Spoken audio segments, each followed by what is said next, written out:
All right, our next lesson is the Law of E.F. Hutton. When the real leader speaks, people listen. Something that I've done in my career is try to understand who is the E.F. Hutton in my in my organization. And when it comes to sales, it was always Michael. So if we're talking about a policy change, if we're talking about change period, right?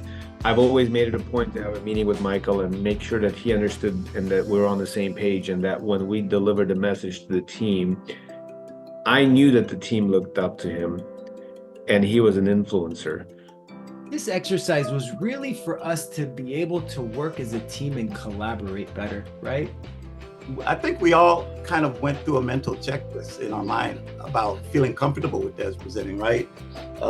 He mentioned character, right? Check, right? He mentioned relationship, right? That's a check, right? Good relationships there. Knowledge, right? Des mentioned that he's familiar with the tank concept, right? He mentioned that when we were in our group. So there was time. You were facing time. There's not 5 minutes to elect a leader and get prepared. We need to jam. We need to do this now. He took the role without even us saying anything. It was obvious that he should do it. Yeah. Yeah, I opened my big mouth. I'm just kidding. We all open our big mouth, but you presented immediately. That's what the difference was. We all give ideas, but he right away did the presentation as it was supposed to be. And that's why he was chosen. So common sense will say we understand that we only have 8 minutes to do this. And if we sit there and fight over who's leading it, we'll never get through our task. It all boils down to what's the goal? The goal is for everybody to do well, right?